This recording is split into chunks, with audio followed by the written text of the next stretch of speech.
কুরবানির পরে ক্লান্ত শরীর নিয়ে শুয়ে শুয়ে মোবাইল টিপতেছিলাম, অতঃপর ভিডিও রেকর্ডিং করতেছিলাম। যা দেখলাম আমি খুবই অবাক হয়ে গেলাম। এই যে এক মহিলা দেখেন কুরবানির মাংস নিয়ে যাচ্ছে, এই যে বোরকাওয়ালি দেখেন ব্যাগ ভর্তি মাংস বোঝাই, হাঁটতে পারতেছে না মোটে।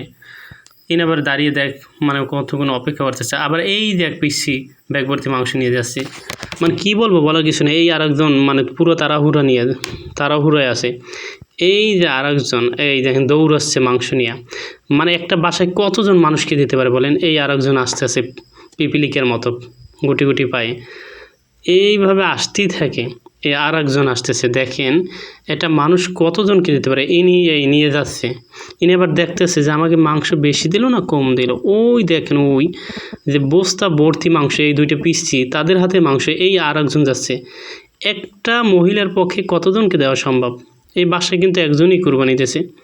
এই আরেকজন দেখেন তাড়াহুড়ো দৌড়চ্ছে পুরো, এখান দিয়ে নিয়ে আরেকখানে যাবে, মানে এভাবে পুরো প্রস্তুতি চলতেছে।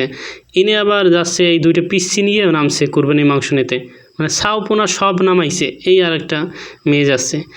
শুধু তাই নয়, একজন মানুষ দুইবারও নিতে আসে, বোরকা পরা তো, কিন্তু হাতে নাতে সেটা ধরা খেয়েছে। আমরা কুরবানি দিয়ে মাংস পাইনি, কিন্তু তারা দেখেন ব্যাগ ভর্তি মাংস, আর আমরা সবাইকে বিলাইতে বিলাইতে শেষ।